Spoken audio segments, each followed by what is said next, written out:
The Chiefs come to Denver this week for a big one. Of course, the last time they came here, the Broncos beat them 38-0. That could happen again if Carson Wentz starts for Kansas City. This week also marked the 50th anniversary of the Edmund Fitzgerald sinking. I didn't know that. That means we'll talk about the Rockies.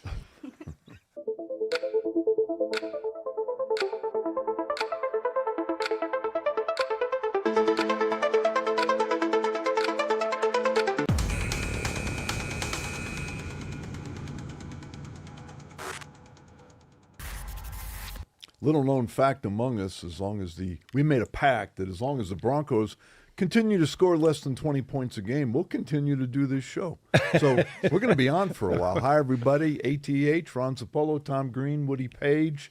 Should we start with what we saw? No, I want to start with the Edmund Fitzgerald. Okay. Because I looked it up because I wanted to know who Edmund Fitzgerald was. Right. There was no Edmund Fitzgerald. He's a fictional character? Yeah. Well, he's from the song. Okay, yeah. But the ship Gordon was Lightfoot made him famous. the ship was named after someone who didn't exist?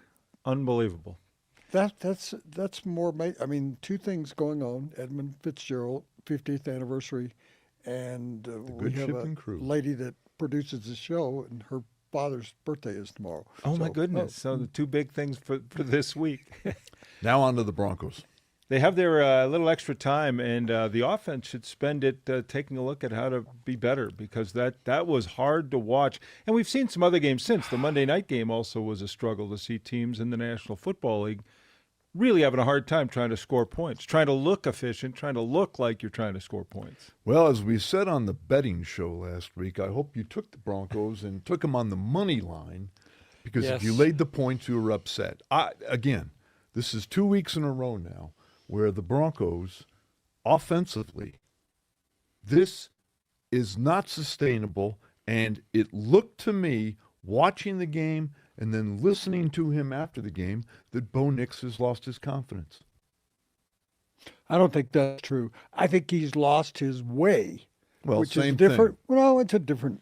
I believe that he's so wound up by the fact that you're running plays where you throw two passes that both end up losing yardage in the same play.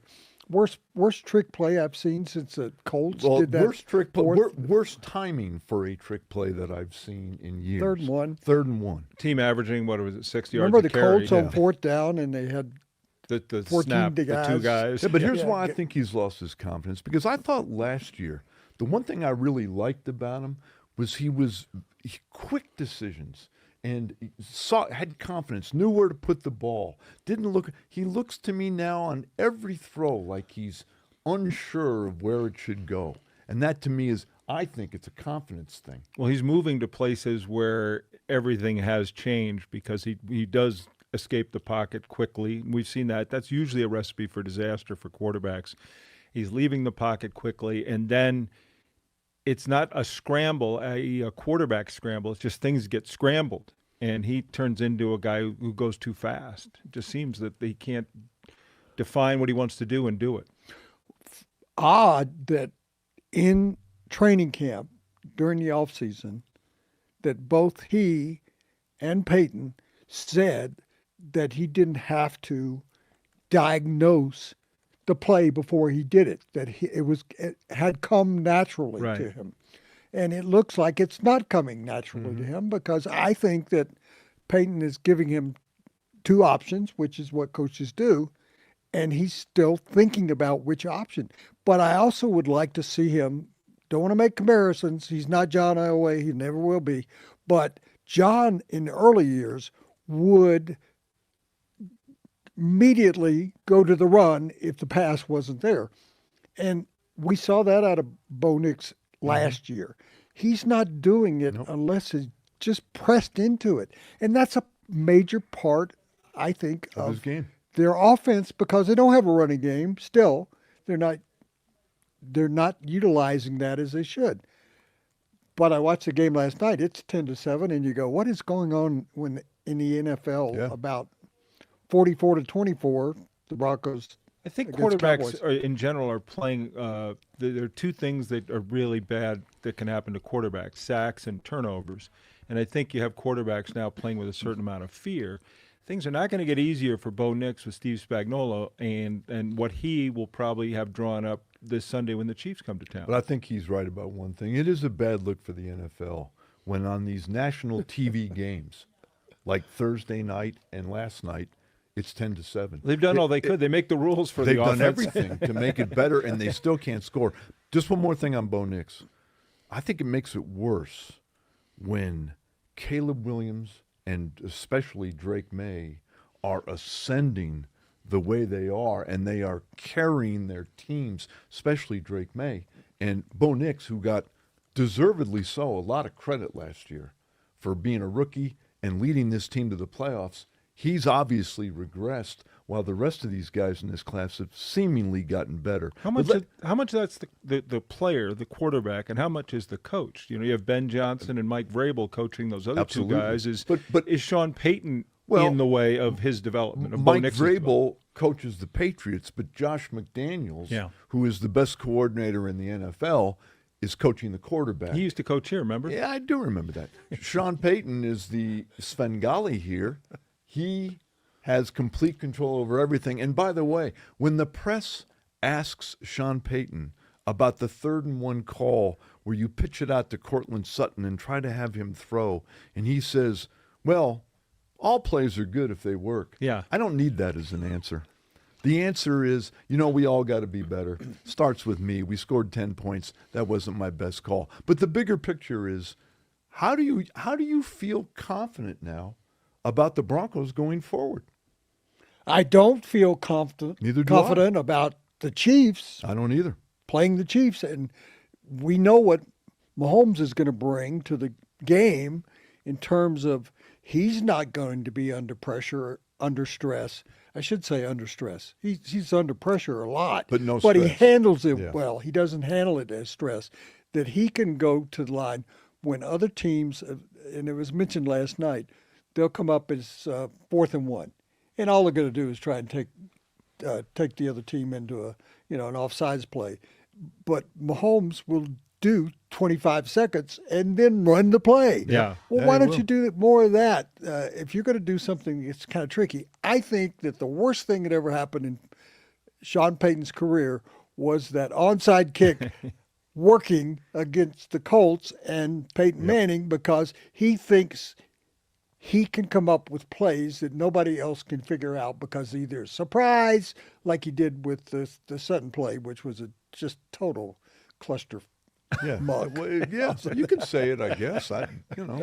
But this is the ultimate coaching matchup for Sean Payton. It was a cluster fuck. There you go. It was. Had to extract that out of you there. No, you know what?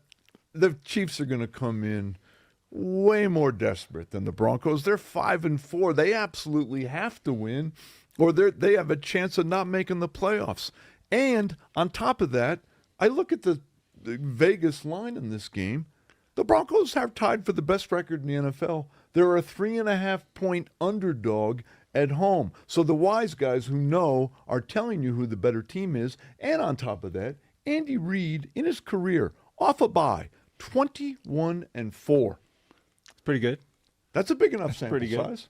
So what do you think, though? Like Kansas City, even against the Denver defense that continues to shine, Kansas City is going to score into the mid-20s, if not up to 30. And the Broncos' offense is either going to have to keep pace or come up with something we haven't seen Unlike yet. Davis Mills or Geno Smith, It's going to be different. Patrick Mahomes will figure out right away, hey, that number 2, that Surtain guy, he's not playing. And Mahomes is like Brady. His favorite receiver will be the guy that's running open with the guy that is replacing Patrick Surtain. They're not going to hold him to 5 field goals. You're right. They're going to score maybe 27, 30 points, and I don't think the Bronco offense is capable of keeping up.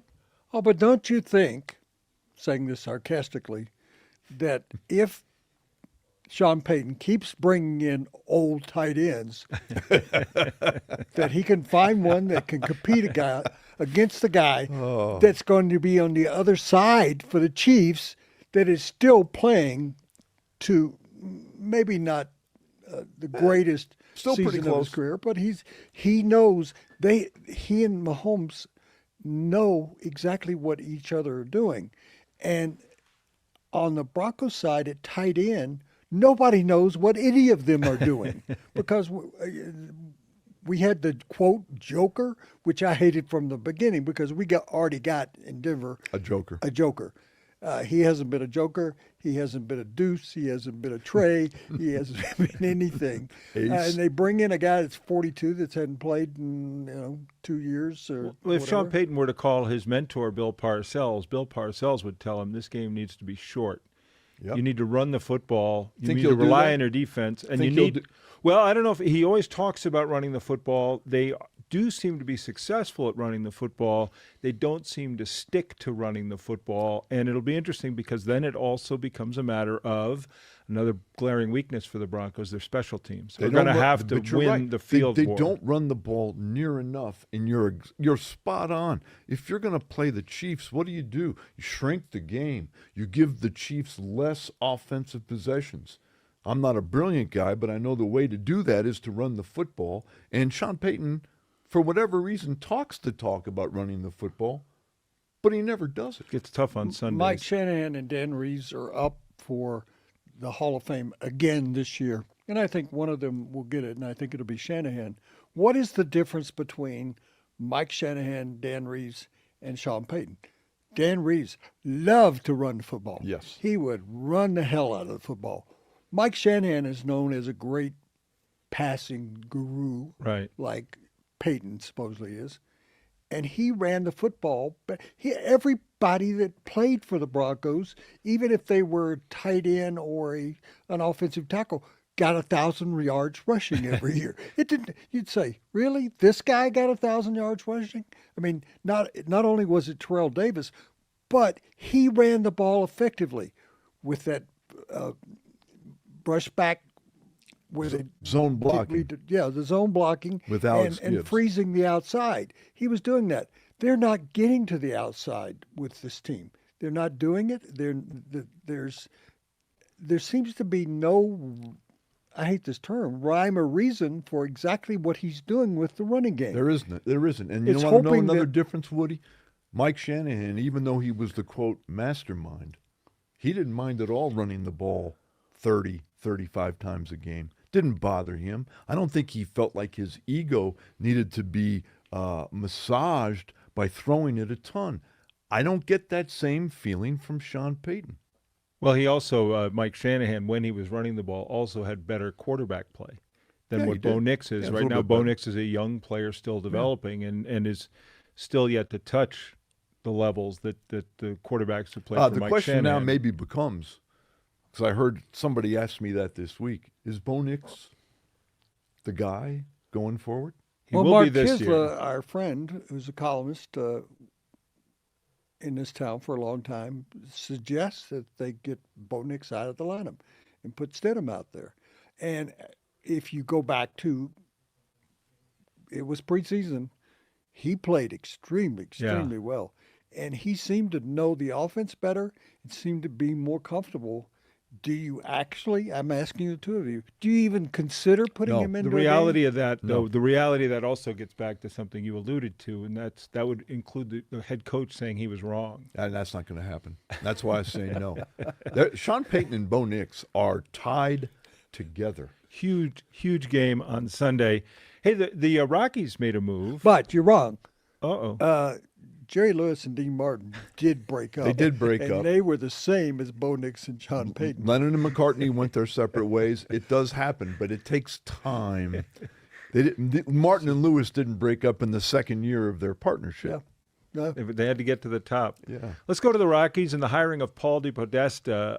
Obviously, everything Do the we have Rockies to? do gets examined through a different lens because of the way this team has managed things over the last few years. And so they went looking, a global search, and they found the man who made the Cleveland Browns what they are today. Yeah. And they were able to secure him and his escape from Cleveland. Must have been tough. 54, 99, and 1 with Podesta.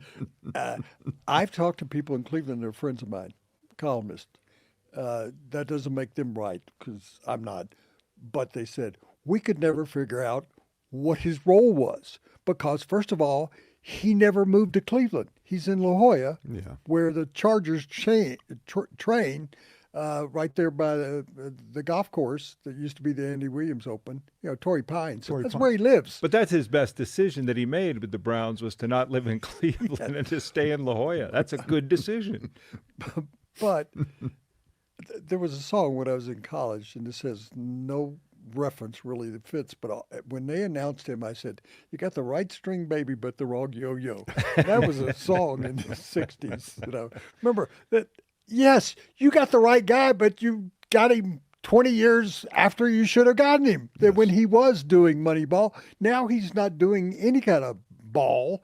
And you and I kind of talked beforehand that he probably was the only person that interviewed that let the owner of the team sit in the room and say whatever he wanted to, and he didn't pay any attention to it. The other thing guys, about Paul DePodesta, he's had an interesting career.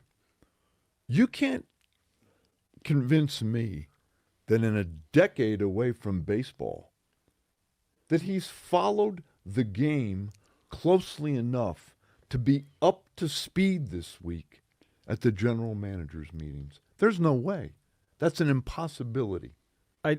Well, it's so hard to forecast what he's going to do, how fast he's going to go, because hopefully he came to the Rockies when they approached him or he approached them, and he had people in his pocket say, "I need this GM, I need this scout, I need this guy here," because I do like his title. He's the president of baseball operations, and I've seen the acronym POBO.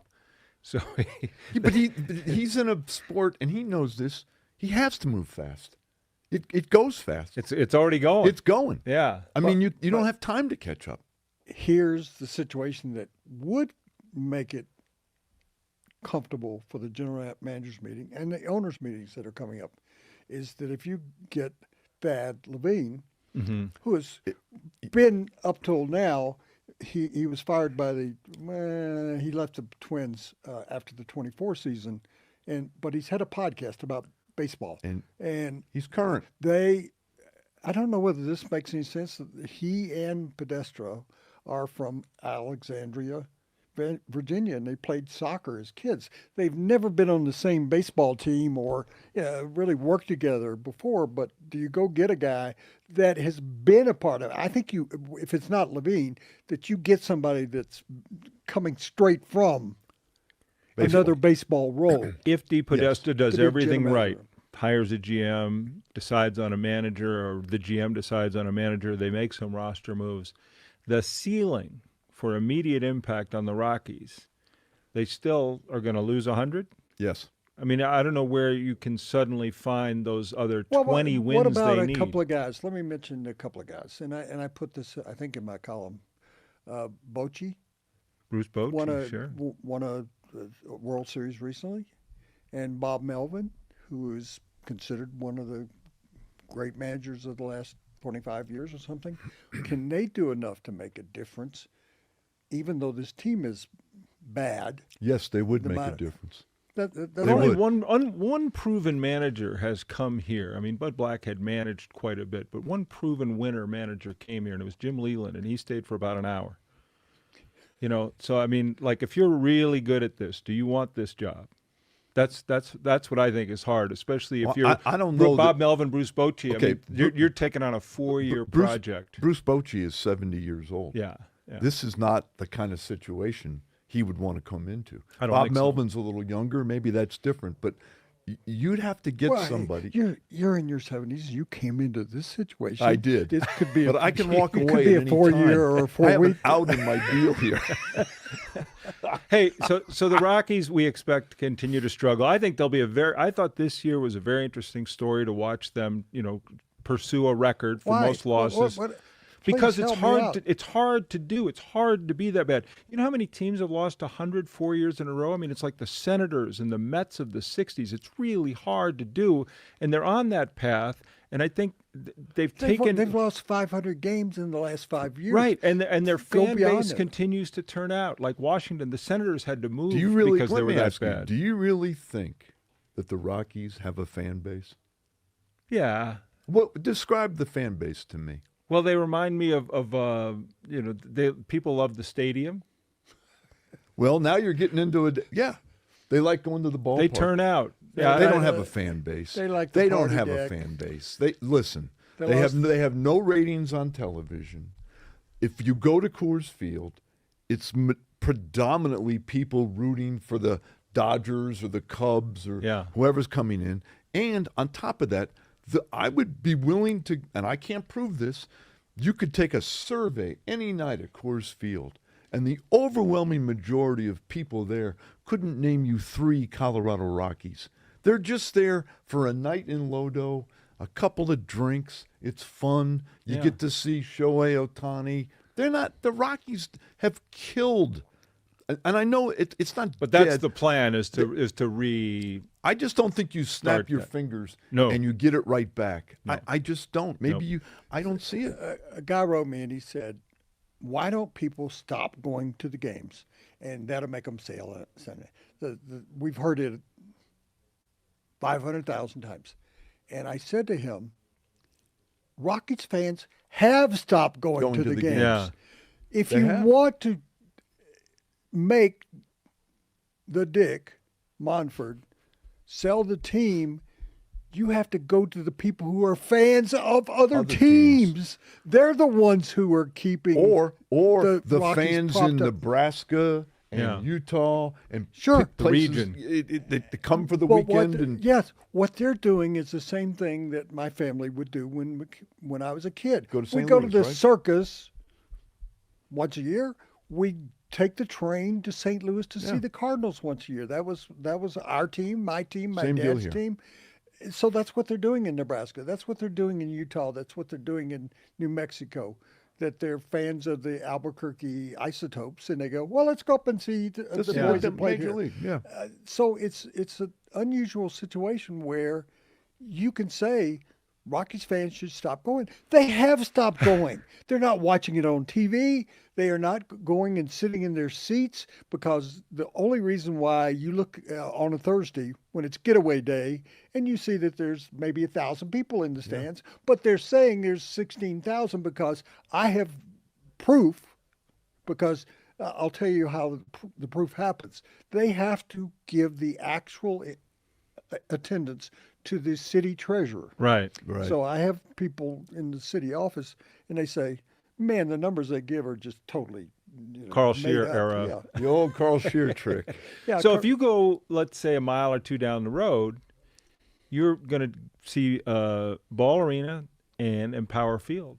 And this year, those 3 teams who inhabit those buildings are killing it. And so while the Rockies, that's part of their perspective, is the Nuggets, the Avalanche are starting off in a serious mood as far as trying to stalk another Broncos championship. have the best record in the league. Broncos are 8-2. It's for all the Rockies talk, it's a pretty good time here in Colorado. Yeah, of course it is. I think it is. I mean, we got 1 out of the 4 is lagging, but the other 3 have championship. 5 losses between the 3 franchises at this point. I'd like to just insert this before we go on to more important items. Really, I know I'm an idiot, but not only have the Monforts destroyed baseball in Denver, they destroyed it in Colorado Springs. They destroyed it in Grand Junction. They put a team, a AAA team, they took over the mentorship, if you will, of the Colorado White Sox. The Sky Sox. Sky Sox. Yeah. Then they sold it. It went out of business. They bought the Grand Junction Rockies. It's gone out of business. They have personally ruined baseball and its history, and you're laughing at me, but No, think I'm about not. I'm just, they're on a tour of just. On a rampage. it. And that one that started destroyed. up near Colorado, Fort Collins, Windsor. Yeah. They had a minor independent team up there. That's out of business. There is no baseball in Colorado. And for whatever it's worth, it did have a proud history of teams in Colorado Springs, in Pueblo, and Grand Junction. They had the guy that was the manager over there, the coach that actually built that stadium. Sam They named it after him. Simplizio? Was that- Yeah, could have been Sam. Yeah. And they've killed it throughout the state. They have killed baseball. They've killed the fan base. Now, you guys make it sound final, though. It's not final. Yeah. There's one way they can bring it back. if you want to go out and go get active and bring in players who are name players that people recognize the names and get excited by, you can get this thing going. But when people like us look at their 26-man roster, and I'm guilty of this, most of them I don't know. You want to get the fan base back? Go get Bo Bichette. Go sign people that. I'm going to give you a realistic possibility that if one of the three of us were picked tomorrow to be general manager by Paul, or as I call him, when I wrote it, it's a Depot. Mr. Moneyball. Welcome to your new Home Depot. You know what the slogan is? I looked it up. Doers who get things done. And I thought that should be his depot. That should make him use his slogan. There's a third baseman in Japan. Yes. That this year hit 65 home runs. He is coming to the United States to play it. What you're talking about? Bo Bichette. Toronto's not going to. What do? You get the latest version, somewhat, of Ohtani, and you give the guy. And I'm sorry, I can't say his name. It's third baseman. Yeah, I think it's Murakami. I think. Yeah. 65 home runs in Japan. He strikes out a ton, but he would be. Yeah, but it translates to 50-something here, I would think. Yeah. In Coors Field at altitude, he's hitting 65. He'd be fun. And you get him, and you don't have a winning team, but you give something to see. Pobo. But Woody, the problem is they don't do that. They never do it. They since 2001, they have been actively against doing that. And the one time they dipped their toe into the water, they made the colossal mistake of doing it with Chris Bryant. Yeah. And now they're totally But that's what Podesta is supposed to do when he gets here with the GM is to turn that around and do the right things. If you read about DePodesta, okay, and you believe his history, he's not going to do that. He's going to use, and this is why his hiring is so unusual. He is a analytics guru. Right. So what he wants to do is find the Kevin Youkilis's of the world. Gary Hatterberg. Scott Hatterberg. People that, we can go back to the movie, but it's loosely based on him, and he wants to find guys that are under the radar, undervalued. We already got those. Well, not undervalued, but we got under the radar. His MO is not going out and giving a Japanese slugger $60 million. But you're looking at his past. We don't know what he is 25 years later. Do people change in their older age? Two things that I respond to you. Number one, when he went to the Dodgers, they don't want somebody looking under covers for players that can't play. They want the big guys. Yes, right. And so, but he was still doing his Moneyball kind of thing with the Dodgers. How long did he last here? A year and a half. He was 31 years old, and they got rid of him because he couldn't show that he could do fundamentally straight, smart baseball. But here's the other thing. He was up to his neck in the Watson thing with the Cleveland Browns. That deal. And they gave him full guaranteed contract, the highest in the history, and he's been a complete waste of time. They both came in about they didn't come in at the same time, but you've signed a guy in Denver that just had a lot of influence on the worst deal possibly in the history of NFL sports. And it's up there. You're only like 3 years away from that. So as much as you want to give this Japanese third baseman all the money you can, does he even take a meeting with the Rockies? Probably not. No. I mean, if the Dodgers and the Cubs and the Red Sox and no Mets, free agent will take a meeting with the Rockies. Not first, a single who one. Do you meet you with? think Kyle Schwarber? I know all of them. Do you think that Kyle Tucker, Kyle Schwarber, Pete Alonso, who would all do what you're professing, they would all hit 50, 60, 70 home runs. They don't want the Rockies' money. They can get it anywhere. They can get it anywhere. Well, people will tell you that they got Chris Bryant. Well, what happened in that situation was Chris Bryant was already washed up with the Giants. They didn't want him back when they had a chance to do it. But the other thing is he didn't want to come here, but nobody else wanted to pay him. Yeah. So he came here, and as he admitted later, I didn't look around and see how bad the organization was, and he didn't want to be here. Well, guess what? They shouldn't have wanted him here No. because his career was over. But His they going- they did outbid themselves on that one. That was a power play because they were the only But ones that's bidding. why they're not good. They just don't. If you look at their history over the last 25 years, once they signed Mike Hampton and Denny Nagel, and those deals didn't work, they basically washed their hands of that. Never and again. for the most part, they have never gone back. You guys have done this, and I'm going to tell you the bidding against yourself the Rockies did to get Chris Bryant. I'm doing a charity event, and they said, "Would you?"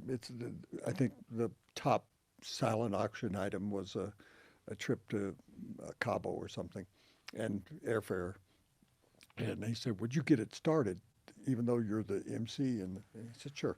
So I said $400, and the auctioneer said, "Oh, Woody's bid $400. Oh, here we got 500, 600, 700. Woody." I go 800. Anyway, make this story as short as possible. I end up paying $4,000 for this silent auction item, and I'm outside getting my valet car at the hotel downtown afterward, and the auctioneer comes over. He said, "Man, you did a great job tonight, your speech," and he said, "Boy, that $4,000, that was a great bid on the auction. Of course, you were bidding against yourself because there was nobody on the other side of the room." So every time people were laughing over there, going, "Oh, $1,200, Woody." And I go, and my only job was to try and get it up. And you did it. Nice job. Because there was nobody else bidding. Oh. Whenever I think about the Chris Bryant thing, I think about, somebody kept coming in to Dick Monfort and saying, "Oh, the Yankees want to pay." Yeah. Sure they do. $170 million. Well, I go to sub 172. They are. Here's the general managers meeting. They have just signed a renowned baseball analytical guy who was played by Jonah Hill. I wrote that maybe you should have gone after Jonah Hill. That would be a bigger name than Paul is right now. You got the owners' meetings are coming. You got an owner that only cares about there being a salary cap. And here we are. We've spent 12 minutes because it's not worth more than 3 minutes because, as you said, the Rockies fans have disappeared. They're gone. They don't even want to watch them on TV. The Rockies I thought the best thing they did video-wise was that show that an old man came up with, like us, a few years ago, where they had a 30-minute capsule of the game the day before. And I watched it. That's what I'd watch. I'd watch the next day, and you'd have your boy Goodman talking like in Drew. extracts. He just say, "Well, it's 2 outs in the second inning. Okay, he struck out. Now it's 3." Can you think of one good thing that they did this past season? I mean, I'm sure there are, but I'm sure there are, but Hunter Goodman. Yeah, okay. You can pick out a certain player. I have good and news say, though. yeah. Pitchers and catchers report Yeah, about that's good. 95 days.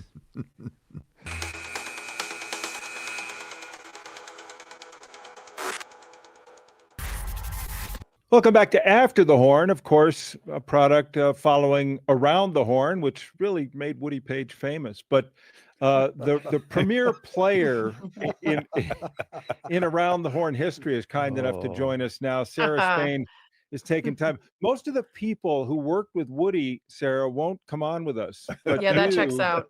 You are so gracious and kind to join us. Do you miss working with Woody? I do. Woody's a unique character, as I'm sure you've learned if you haven't known it for a long time. But I do have to say, and I've told this story before, but when I first started on the show, I was really nervous having watched it for years and years before I was on it. And Woody sent me the nicest email within the first week or two of me being on the show about how I seemed to get the conceit, which was not just about showing off how much you knew, but taking jabs at each other and really having fun and playing up the part of it being a game show, a competition, which comes very naturally to me. I'm problematically competitive, so I didn't have to really do that on purpose. But it was nice to hear from the OG early on that I was fitting in. Well, we should mention right away, and what is so totally impressive about Sarah. She's not only won an Emmy Award, which she certainly deserved, but she's won a Peabody Award. And I think, in terms of Peabody Awards, that is so meaningful. Yeah. And yet she can be like down to earth and savage me on television. Yeah. And she also won, you mentioned in the same breath, Peabody Award and Best Halloween Costume. I was going to I've say got that. range. She's up I've there got with you, range. notorious. So I think, and I want to get this out immediately because it was so impressive to me spending summer. I think it was in June that the book you co-authored, and I want to push everybody to go out and get this. I don't really like sports books. Really, even the ones I've written, but they're just so common. But this one's not. It's called Runs in the Family, and you co-authored it. And if you just take a moment to me, I hate the question, would you talk about it? Yeah. That's the worst question in the whole world. But what sort of after thoughts in regard to the reactions to the book Runs in the Family? Yeah, thanks for the kind words. It's wild writing a book and then just putting it out in the world, but the responses have been amazing. I would say like the publicity hasn't been as much as I'd hoped because it went so viral the first time when we did the story for ESPN for E60, the feature story and the written, that I think some people knew the twist and the kind of meat of the story, but there's so much more in the book. So I really encourage people to read it. The long and short of it is Raiders running backs coach Dylan McCullough. He's also coached at the Chiefs, Notre Dame, Indiana, USC, a bunch of other places. Adopted, grew up in Youngstown after the steel mill collapse. Really tough childhood, not a lot of money, often without electricity or heat or a phone. And his adoptive dad left when he was 2. So sort of doubly rejected by father figures, is being raised by a single mom who, unfortunately, though she's trying her best to raise him and his brother, struggles to make good choices in men. And so there's a lot of unsavory characters in the house. There's abuse, poverty, all these things. And he sort of finds football to take him out of there. Starts getting recruited by a bunch of names y'all would know who were early on in their careers at the time, Bob Stoops and Jim Tressel, and then Sherman Smith, who had been a Youngstown guy himself, had gone on to play in the NFL and was recruiting for Miami of Ohio. Brings him to Miami of Ohio, breaks a bunch of records, tries to go to the NFL, gets hurt, ends up in coaching, and in his 40s, after having 4 sons of his own, really gets curious about his birth parents, goes on a journey, a search to find them, and unearths this incredible twist where his father was in his life all along and neither of them knew it. So you'll have to read the book to figure out who that is and what the twist is. And also so much about nature versus nurture and what we learn from our DNA and what we learn from our experiences, how to end generational cycles of trauma. It's just a much meatier book than I think you might imagine from just the original story we told. Did you have a hangover? Well, it's a terrible way to start that out, but just not every day like you, Woody, but sometimes. There are people in the other room. Yeah, he got You're out of the control. She misses you. Yeah, this is fun. I'm glad we're back. Based on, I mean, you and I were doing Around the Horn for years and years and years, and it's gone away. And I've talked to a number of people, and you kind of feel like a void in your life. But we've all moved on to something else, and you're doing good game. But is there? I'm going to repeat myself. Is there a hangover from what you were doing for years and years? Yeah, it's just so different. And I think that's good. I think, frankly, if I was at ESPN doing all the jobs I was doing and any Around the Horn went away, it might hurt a little more than sort of having a completely different routine between the book and Good Game with Sarah Spain and the other work I'm doing, still with ESPN doing summits and events and stuff. I think it sometimes is easier to shake the whole thing up than just take away this thing that you love so much. And I mean, Woody, you were at it for way longer than I was, but that was my favorite job I've ever had. I just loved the people that we got to work with, and I loved the vibe of it, where it was about knowing your stuff and being able to talk about sometimes important issues that intersect with sports, but also just like have fun and talk shit, which is like probably my best quality. and my best skill. So yeah, there was a bit of a hangover, although I think you'll remember that in the lead up to the announcement that the show was going off the air, I was already not on it regularly anymore. Yeah. Because of an exec who is no longer with ESPN, who was secretly preventing me from being on the show, but not making that clear and wasting a lot of people's time and energy getting me back on. That didn't happen. But thankfully, down the stretch, they were willing to have a ton of us back that hadn't been on. And it was great. I came on as Woody. Your accent is harder than I expected. After nailing Moira Rose and Gardner Minshew and Aaron Rodgers and Melania Trump, all these different characters, I sat down to do Woody, and it was tougher. It's like kind of Southern, but not really. But that was my first appearance back in a while, was as Woody Page. It's funny that Sarah brought up about an executive saying, "Oh, you're not going to be on for a while." I've known the executives at ESPN for a quarter of a century, and they would come up to me and they'd say, "Why don't you go on vacation this week?" That's a nice suggestion. I don't know whether you ever got that one, but I would get that. Why don't you? I was down at Disney World, doing a week with Around the Horn and Cold Pizza, and the executive producer called me and said, "Why don't you stay down here for a week?" Nice. That was a way Sounds of nice. That's a good problem to I have. said offended somebody. Probably Leland, who you talked about, who got really offended by. Hey, Sarah, this is Ron. I got a question for you. A lot of people get on television and they pull their punches. They want to keep their job. They play it close to the vest. When I watched you, I always had a lot of respect because you struck me as somebody, and I don't know you, but as somebody who was not afraid to be outspoken, not afraid to take a stand. Was that something you've always had, or did you push yourself to be that way? Yeah, I mean, it's probably a moronic choice, seeing as I no longer work full time at ESPN. But at the same time, yeah, it's pretty much always been in there. I come from a family of lawyers. Both my parents and my sister went to law school, and we're not argumentative, but we're principled. And what I'll say about being a woman in a male dominated industry is that there's a lot of great people who are very supportive, but you go through a lot of terrible stuff. And being relatively privileged as far as women go, being a white cis woman, reasonably attractive, because of the way I've been treated in this industry, am much more empathetic to the way marginalized folks across the world are treated in various situations. And it just felt like, why would I work so hard to find my place in this industry, get some agency, get a voice, and then not use it for more than just to make myself rich and famous? It just was never really a choice for me. I started out working in local radio in Chicago, and frankly wasn't always the best experience. And being the first woman on the air in 11 years there, being the only woman anywhere in the production side, I dealt with a lot of just the passive aggressive daily complaints about women, or women are only good if they're hot, or she's lost her fastball, get her off TV, like all that stuff over and over. And when you internalize that all day, you start to believe it, and or you start to take the crumbs and be grateful. And thankfully I had other people, including my husband, that were like, "Hey, that's BS, and you're getting the short shrift, or you're not getting treated the way you should, or this is an environment that's really going to help you thrive and be the best you can be." And so as I did start to make my way up in the industry, I felt like it was just a responsibility to make sure that I spoke my mind about stuff to make the industry better for the people coming after me, and then also just on issues that matter.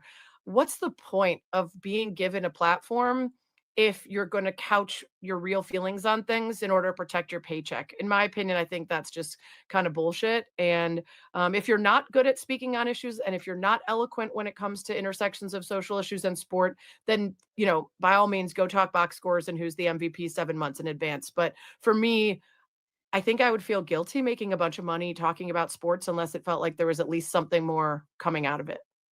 I was going to ask you about, because you were an athletic competitor, the growth of women's sports that you cover, the way you see them, and the Caitlin Clark effect. She's kind of the tip of the spear for many. But here in Denver, the NWSL is going to have their new franchise. The Professional Women's Hockey League is going to visit here again.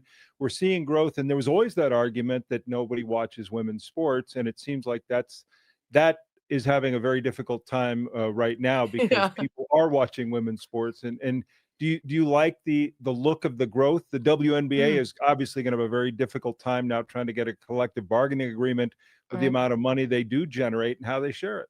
Yeah, it's been really fun for me. When I was at ESPN, I did a lot of ESPNW stuff and stuff in women's sports while simultaneously doing a lot of men's stuff. And with my new show, Good Game with Sarah Spain, it's the only daily women's sports show of any kind: podcast, radio, website, digital, TV. And so we're really trying to tackle kind of the job of Sports Center plus interviews and other things, giving people all the news that they need to know about all the different leagues and teams and sports. And diving into it has been so rewarding. And it's a lot of the stuff I've been saying for a couple decades now, which is the product was not the problem. It was all the things around it. And that could be anything from literal bans on play. A lot of people don't know, as the European Women's Soccer League blows up in attendance and viewership, that that England banned women's professional soccer for 70 years. Like, you think that's going to affect growth and participation and investment? Of course it did, right?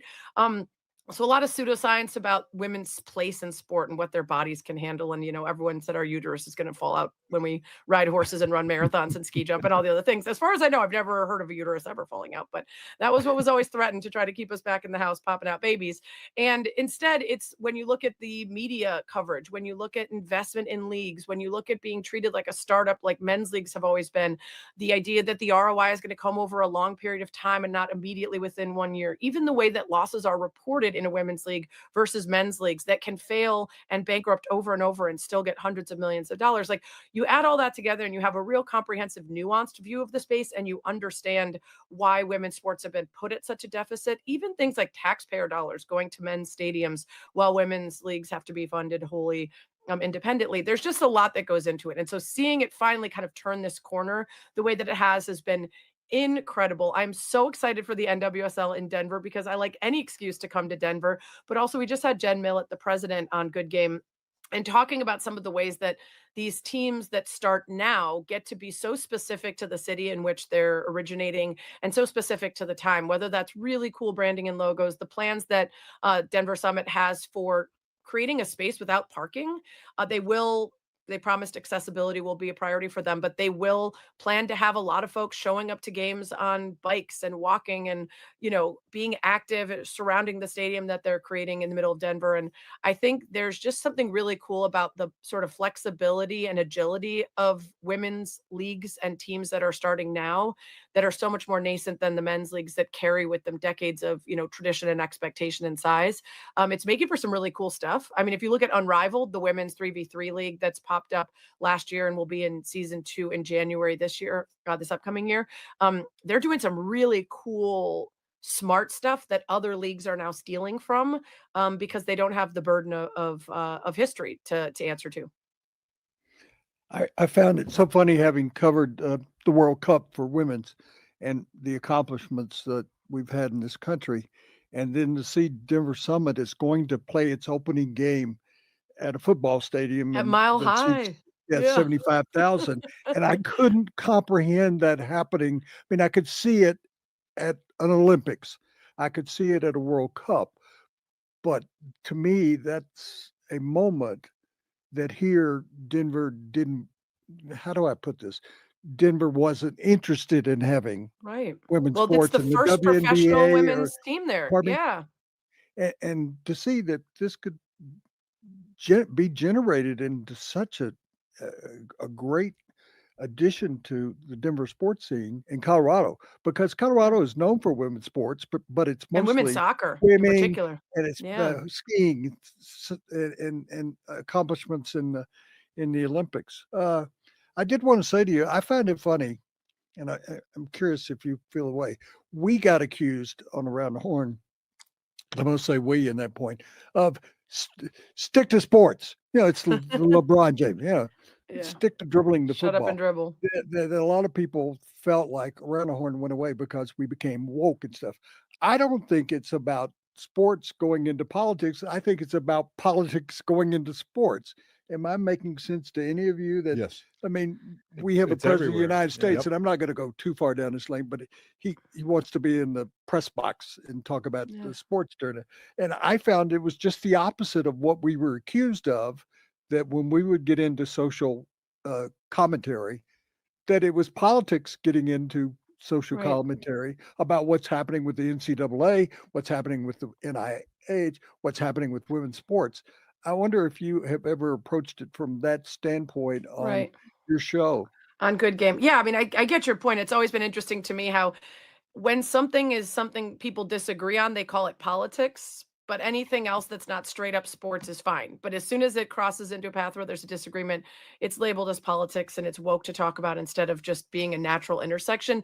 On our show, we have to talk about it a lot. And frankly, it would be ridiculous to sort of ignore the ways that women operate in the world in a way that sort of can't be separated from politics. The example that I use that's frankly the easiest for me is you have a league in the WNBA that has a draft. The NWSL has gotten rid of its draft, but the WNBA has a draft.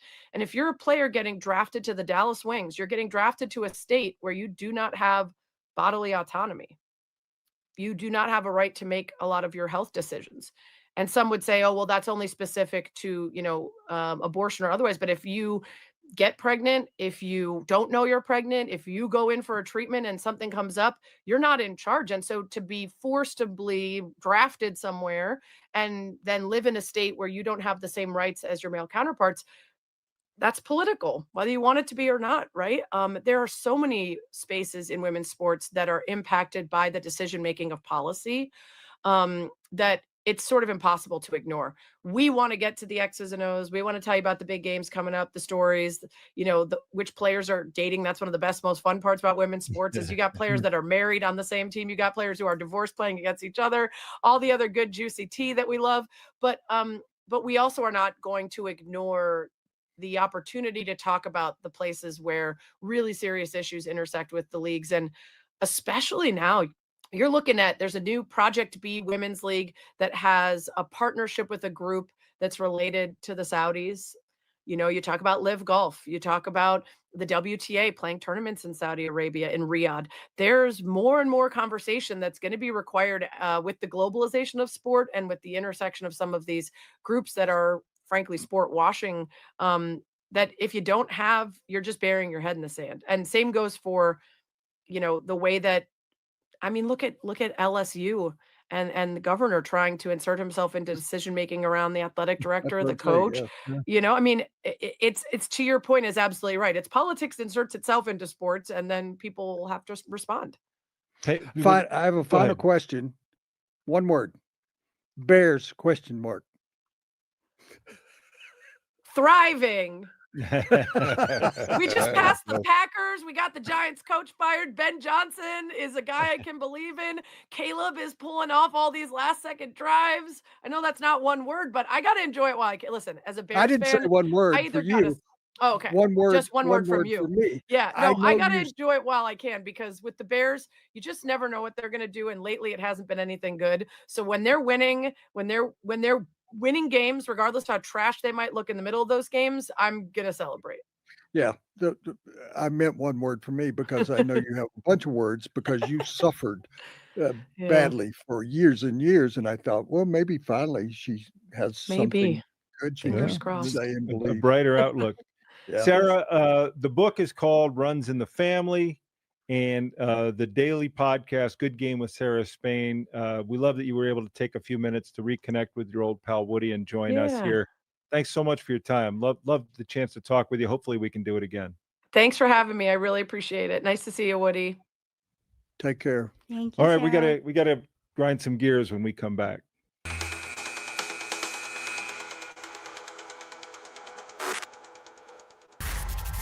Fellas, this occurred to me the other day.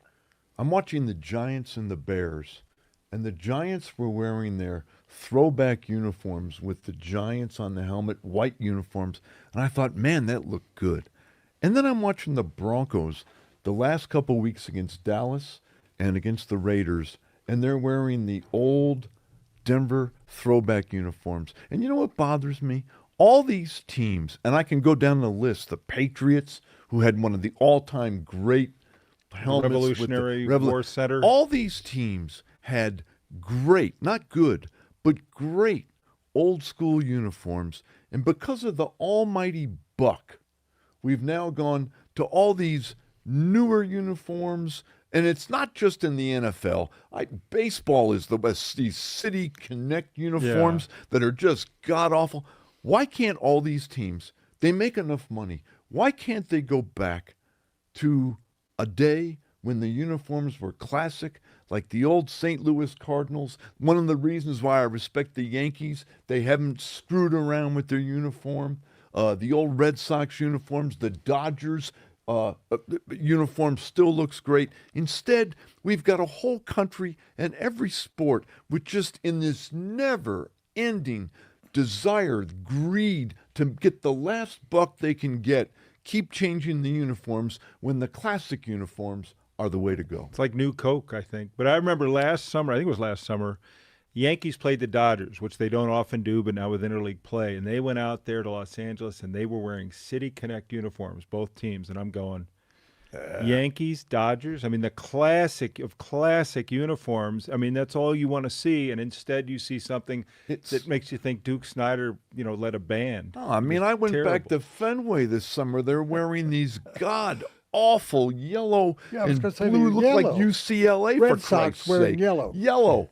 But it's I'm watching the game last night, and I went, thank goodness the Packers aren't wearing their throwbacks. I am so tired of every year that thing out of the thing. Yes. I don't know what else to call it. There are some out bad of the throwbacks. 20s. There are. The Packers. The Steelers. Well, you don't have to throw all the way comes back. to mind. Yeah. Those But are crazy. if you are the Packers, your classic uniform, the Bart Starr Green Bay, you can't beat that. Yeah, Now, if you throw all the way great. back to the Neanderthal Packers, that's a skip. Well, the at Bart least Starr the is good. Broncos on the local basis haven't gone back to that striped socks, vertical striped socks, and the brown and yellow that they borrowed from Tucson bowl game. That those colors. How do I put this nicely? The Broncos' original colors were Excrement based? Yeah, You're right. yes, and feces. But the uniforms they were in when we all got to Denver, those are the uniforms that I'm talking So here's what we need. When they do it, when they go, because they have one more game, they're going to be able to use those throwbacks this year. Will Lutz should go with the Jim Turner, the single bar. Single bar. And Haven Moses for the Cortland Sutton, Yeah. that little two-bar with it. Yeah. You guys want to go all the way back? Go all the sure. way back. the Lutz thing with the high top. Yeah. That'd be good too. That would be good. Hey, the Nuggets, speaking of uniforms, have a part of the NBA exposed or showed us their new City Connect uniforms for this year. So the Nuggets will be doing that as well. And when you think of there's a look at some of what they're doing, and that, to me, looks like a uniform they've worn before. Yeah, that's okay. But, I mean, my favorite Nugget uniform is the one from the 80s when they had the cityscape. Well, that's what the you're skyline. getting. Well, a little bit, but not exactly the same there. It's similar. I like the Maxi The Minor, I like the minor, too. David Thompson era. I Can't like them see when they those. were the Rockets. But now we're going way back. No, but I saw these last night or this morning, whenever it might have come out, and I thought that's got the cityscape. It's got the mountains in the background. It's good. It does. It's black, and that seems It's- to be the yeah. alternative color for most teams. But it sure beats the hell out of a license plate. Well, And that's Yes. what I thought when I looked at it. And well, that's so what let's do the Rockies did. rank them real quick. Rank them because the Nordique jersey that the Avalanche wore this year was I sensational. liked Yes. it. The Broncos throwback is Loved it. perfect. The Nuggets, this isn't really a throwback, but it's okay. Yeah, but this would be theirs too. But I would say you can't beat the Broncos in that classic creamsicle orange and pale blue, and then that Quebec Nordique sweater was brilliant. Tremendous. Yeah, That game was great when it was the Nordiques and the Whalers. the whale. Yeah, it was terrific. Love that. The NHL needs to do more of that. And the Rockies, they have the classic pinstripe look when they just go with their basic pinstripe look. I like their pinstripe look. Yeah. Yes, and even maybe the black ones that Yeah. Yeah. were old Pittsburgh Pirates kind of Not bad. Yeah, Yeah, with the cutout Yeah. sleeves. If Yeah. they could bring back Walker and now- Helton and Vinny, And that'd be Vinny, great too. Andres Galarraga, that all might help. yeah, because this one Even at this age, they wouldn't be any. It's so easy to make fun of them, but the one this year, there was the license plate. Yeah. That was the first one. Then the one they come up this year looked like when the ice cream truck would come into my neighborhood, that was the type of ice cream that I could order that was blue and red and green or something. It was called the torpedo or something. Right, you know right, those? yeah. You know, it was so cool when you were a kid when the ice cream man came. When But you even heard that obviously, bell, The bell. Remember, you could hear the bell. ding. yeah. You But heard even that in bell? college, we see it now, and because they all, they always say they need more money, but they seem to have plenty of money. Like, do, Oregon has yeah. 12 different uniforms a year, See, and you know CU's what? changing. Forget what he's talking about. You and I are talking about this. Now, your parents wouldn't let you go to the ice cream truck. No. You'd be afraid the ice cream truck guy was going to put you in there. So They you wouldn't let you go down the street. In those days, your parents were like, "Hey, be good. Come home Yeah. before it's dark." That's what my mother If you said. can. Just, my mother said, "Where you been all day?" It's Ice okay. cream man. I mean, I could have. But I remember going out, and you would play with your friends, baseball, whatever the season was, and then like you'd screw around all day, and then somebody's mother would call you in for dinner, and then she would call your mother, Yeah. "Hey, I've got Woody or Ron over here. That's I'll what make sure was- they get home." That was what was wrong with baseball, though. We would go out when we were 9 or 10, and we would play the equivalent of 40 games. Yep. You'd come up to bat like Yep. 80 times. So instead of that, you go to the junior league, which I did at one point, and you play 7 games, and you get 3 at bats, Three at yeah, and you walk. you stand twice or in right something. field. And then what's happened is that now they have the guys, the traveling teams go Yep. everywhere, and they play 50 or 60 times. But I don't think they're knowing a father who wanted his son to be a major league pitcher, friend of mine, that the kid didn't want to do that. He wanted to play home. He wanted to be home with his friends. Because it playing. was fun. It also And- drove a lot of young boys, especially girls too, towards lacrosse. Because lacrosse, you play play the all game. the time. You're running. But I mean, you're hitting, I know you're we were chasing. at an age where we just grew up and played everything. And I'm like you. I played organized stuff, but the organized stuff, even in high school, wasn't as much It fun because it was just a sliver of what you did in the neighborhood with 12 other guys. The difference was, though, if you played organized, you might get a uniform. You could get That a was uni. pretty But cool we to didn't get a need shirt unis of back some in sort. the day. And T-ball, give me a break. Come on. And we could play all day. You're right. Your parents didn't worry Oh, about you you. kids today are so I mean, soft. Soft. Yes. Soft. Boy, that was. You know, I that had was- to. I that had was a to on strong another grinding your gears. related issue.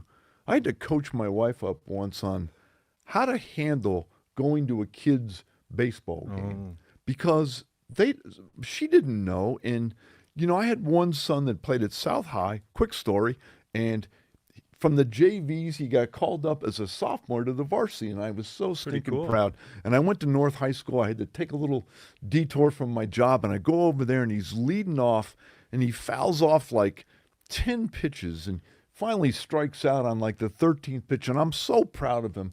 And I can see my wife, after screaming and yelling at him, a little tear comes out.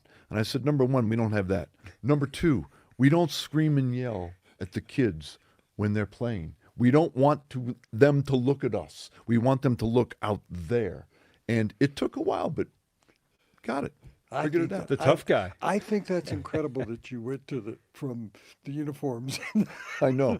to Well, your kid playing. it high was school just a little. baseball. It was just a little story Are time. you grinding your gears about the fact that your son could only foul off 11 pitches and You strike know, out? not really, because I'll tell you one more quick story. I took him down to spring training one year because I wanted him to experience it. And the first day we get down there, I take him onto the field. And the first guy he runs into is Bob Kravitz. And I introduce him to Bob Kravitz. And as he's talking to Bob Kravitz, here comes Dante Bichette on a run over to us. So I'm thinking, well, this is good. He wants to come Yeah. over and say hello. No, he didn't. He wanted to beat the shit out of Bob Kravitz over something he wrote, and Gene Glynn separated them. And I told my kid, welcome to Rockies baseball. That is going to do it for this week's edition of After the Horn. Of True course, story. we're back on a weekly basis. We'd love to have you join us. Like, subscribe, visit, drop by, send us a note, postcards, if you will. Send anything you got to us here at GorillaSports.net.